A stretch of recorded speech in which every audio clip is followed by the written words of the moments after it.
created being was under him. All the millions of angels were under him. Only one person was above him, God.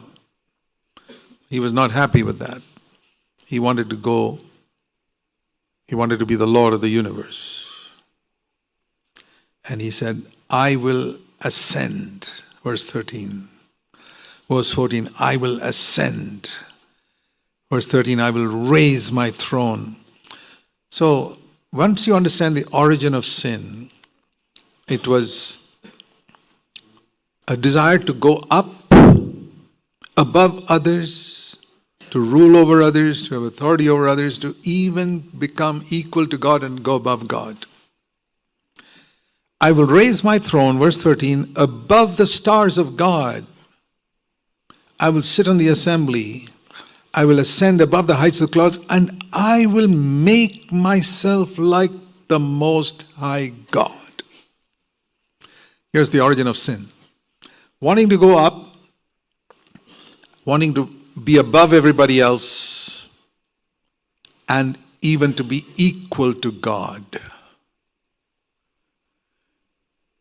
That's a danger that can come to many human beings.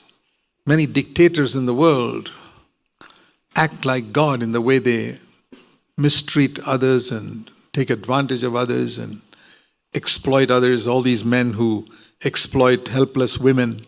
You know, exploitation, it's the spirit of the devil. Rule over others and rule over their bodies and commit adultery and murder. It's all ruling over other people's bodies. I want to kill that man, rule over his body. I want to commit adultery with that woman, rule over her woman. It's all from here. Have authority over others. Have authority over others. Rule them even though God has not given you authority. And ultimately it's like, I want to be God. So remember, that's the origin of sin. The origin of sin is wanting to be above and rule others when God has not given you that position. I mean, if he was ordering the angels around, that's fine. Because God had given him that authority, that's fine. There's nothing against that. If God gives you authority in an office, for example, over people who work under you, of course you must rule over them. But if you want to overthrow the CEO, the top person, that's rebellion. The same thing in a church. Same thing in a home. God's appointed authority everywhere. Way back in the beginning, there was authority. God was the ultimate authority, and the head of the angels was the authority over the other angels. And I think there were different degrees of angels. I don't know all about it. But rebellion against that authority was the origin of sin. Rebellion, remember that word, against authority. And so, he says, you'll be thrust down to hell. And what is it that made him rebel? That we read in Ezekiel and chapter 28. Where does this spirit of rebellion come from? Here again it refers to, in the last part of verse 12, Ezekiel 28 verse 12, is referring to the seal of perfection. Ezekiel 28, to the king of Tyre. The king of Tyre was the devil, living inside, verse 2, the leader of Tyre. You read in verse 2, the leader of Tyre was the earthly king, but inside his heart was the real king, the devil. And so to the leader of Tyre, he says in verse 2 something, but then the one who was inside him, the devil, to the king of Tyre say, you were once perfect, full of wisdom and perfect in beauty. You were in Eden. That's not the earthly king of Tyre. That was the devil who is behind this earthly king. You were in Eden, the garden of God. Do you know that Lucifer was, before Adam, in Eden? There was an Eden, garden of God, in Genesis 1, verse 1. And that's where the head of the angels, Lucifer, was. And that's where the angels were. And he was perfect in beauty, verse 12. Perfect and full of wisdom and perfect in beauty. Imagine, he had wisdom, he had beauty, and he had authority. The three things that people look for today: wisdom, beauty, authority. He had it. And it was all perfect in fullness. And he was in that beautiful garden.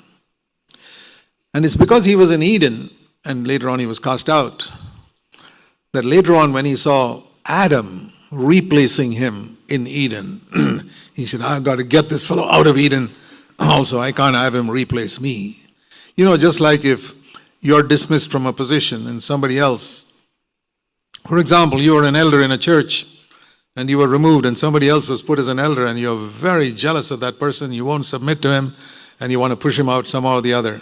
That's the spirit of Lucifer. And I've seen it happen in CFC churches. Let me tell you. Some elder is removed, somebody else takes his place, and he's determined never to submit to that person and to create problems. It can happen anywhere. The spirit of Lucifer. Don't think it's only out in the world. It can be anywhere. It can be in the so-called most religious spiritual circles. It can be in an office where you're dismissed from some position and somebody else takes that position and you want to do everything to make life miserable for him. It started in Eden. When Adam replaced Lucifer in Eden, this man was Lucifer is determined to get him out at any cost. And he succeeded. Tempt him, make him fall, just like he fell. Eve knew that, Lucifer knew that rebellion against God is the most serious sin. And that's why he went to Eve, and even though as we read there, every tree was a delight to the eyes and every tree was good for food, the devil said, hey, look at this one. Eve just had to look at all the other 1,000 trees and they were equally good. The Bible says that. But the devil makes you concentrate on the one thing which is forbidden. Remember that in your life. He'll make you look at something, maybe at a woman, it's not your wife. Look at something God has forbidden. Covet something. Covetousness is to long for something God has decided not to give you. It could be a woman, it could be a man, it could be a job, it could be money, it could be anything. A longing for something God has not given you. A discontent with your present, the things God has given. That's how Lucifer rebelled. So even though he was perfect, you can have so much in your life and yet you can be rebellious. And he goes on to say, he had so many gifts. For example, it speaks in verse 13 in the margin of, where it says settings and sockets. In the margin it says tambourines and flutes. In the margin of my Bible. So the devil was extremely musical. All music is not from God.